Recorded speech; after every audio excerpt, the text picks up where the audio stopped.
Hi, I'm Danielle. Welcome to my perfume journal. In this video, I am setting up my perfume tray for the upcoming week with perfumes that I have not given much attention to in a while.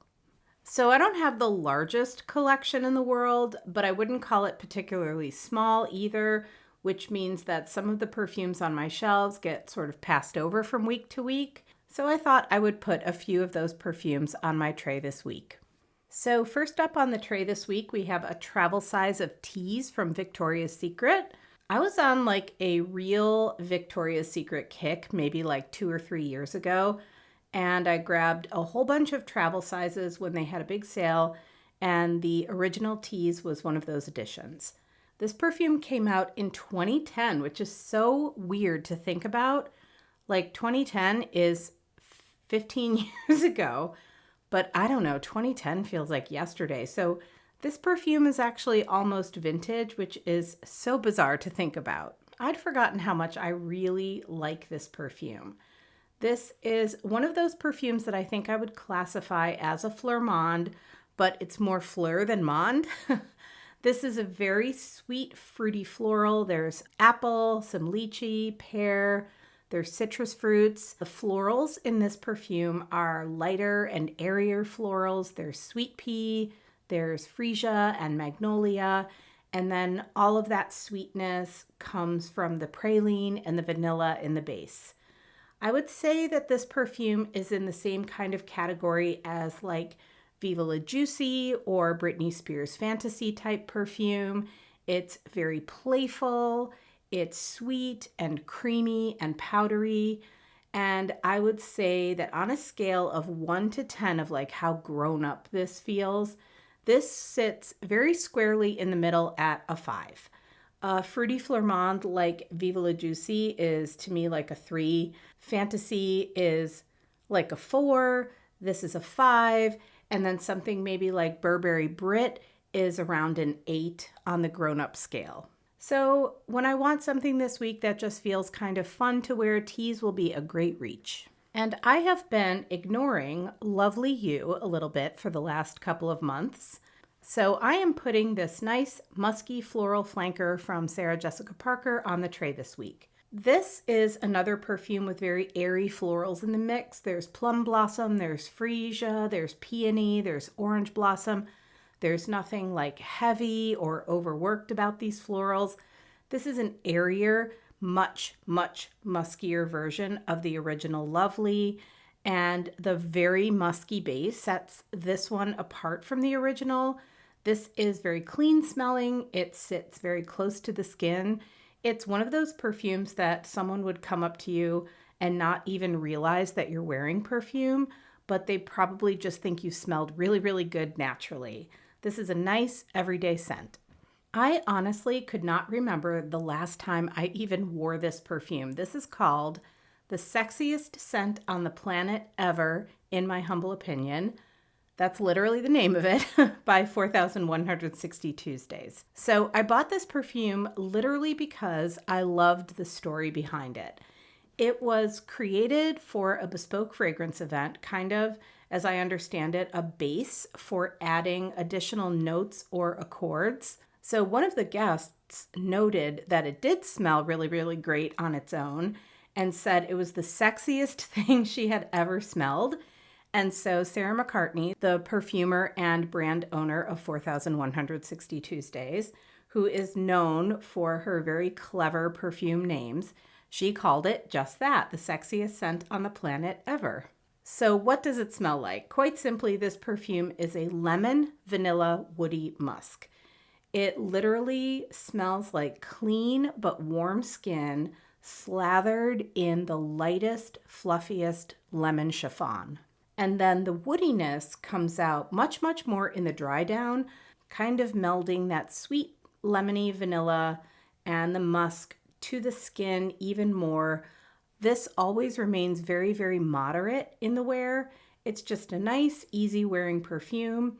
It's very much in like the flavor of the Eccentric Molecules line. Would I call it the sexiest scent on the planet? No, but I love the cheekiness of the name and I love the story behind it. So next up is my Golden Girl, the one from Dolce & Gabbana. This is a peachy white soapy floral with a sweet vanilla base. So with this perfume, I am either really in the mood to wear this or really not. There is kind of no in between with this perfume for me at all. And I think it's because the floral heart of this perfume is primarily lily accords, and I do struggle with a lily accord or a lily note in general. But when this perfume hits the spot, I find it so lovely and perfect to wear. This is also one of those perfumes that really traces the note pyramid. So we know that note pyramids don't tell everything about a perfume, but sometimes they are so spot on, there can be no denying their accuracy. And to me, this is just one of those perfumes. In the fruity opening, you get very clear and very strong peach notes. Then the perfume develops in the mid into that soapy white floral, and it dries down into a sweet but also juicy vanilla base. If a dry down can be juicy, which in this, I think it can. And I would also say that I really love Christine Nagel's work in general. She is the nose behind this perfume. She was house perfumer for Hermes. Christine Nagel's work, if I had to describe it, is bold but restrained, if that makes sense. She kind of has a knack for creating scents that are unique and recognizable, but also like graceful. I think that's the word for it. She has a very graceful hand in her perfumery. And so this week I will spritz this on when I feel like having a very graceful day. So I rarely wear this one anymore. This is from Jo Malone. It's 1991.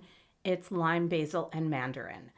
And I stopped wearing this one for a long, long time because I felt like I much preferred it as a home scent. I had a candle and some reed diffusers of this scent, and I really, really loved smelling it around the house, but not as much on myself. But I think it might actually be time to revisit this and see if my opinion on this perfume has changed. So to me, this perfume can be described in 3 words: citrus, aromatic, woody. It is a very simple but effective composition. It's a little bit tart. It's green, it's herbal, and it's dry. And when I invited some of my friends over for a perfume sniffing party a few months ago, one of my pals really loved this one, so I gave her a decant to take home, and I think it's time to see if I love it again too. And finally, I decided to put a couple of samples on my tray this week. I keep saying I'm going to finish up my samples, but somehow I just never do. And I think these 2 will make good bedtime scents this week. So the first is Supreme Bouquet from YSL. I think they've actually changed the name of this to Gold recently. This is a gorgeous, fatty, sweet tuberose, and it does have a kind of golden feel to it. It's beautiful. It is not a perfume that I plan on buying a full bottle of, but it is stunning. I think I can finish up this sample this week. And last, but definitely not least, is Ninfea from Profumum Roma. This sample was sent to me by my friend Danielle, who has the most amazing perfume collection like on earth. One day, like 50 samples showed up in the mail from her, and I was like a kid in a candy shop. I am still so grateful that she did that for me, and I am also still making my way through all of those incredible samples she sent me.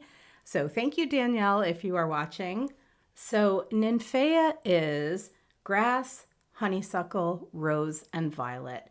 And yes, that combination of notes is just as beautiful as it sounds. To me, this smells like a very expensive body cream, but make it dewy. There is a powdery creaminess to it from the rose and the violet. I really love that like juxtaposition of dry and creamy in a perfume. And then the grass and the honeysuckle add this perfect amount of green and that dewiness to the composition that makes this perfume really, really special. Oh my gosh, it is just stunning. So with this one, I don't think I am going to be able to finish this sample this week because 1 or 2 sprays is perfect to let this beauty bloom, but I'm okay with that because that means I can make this sample last and enjoy it for a really long time and think about if I want to maybe put this one on the wish list.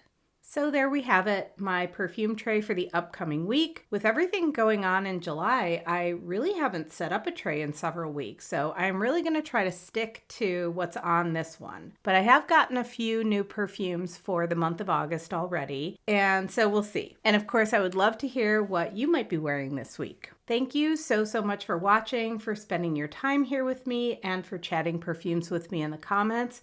Also, thank you so much for subscribing. I really appreciate that you want to come back here for more perfume chats. I hope everyone has a great week ahead, and I will see you in the next video. Bye.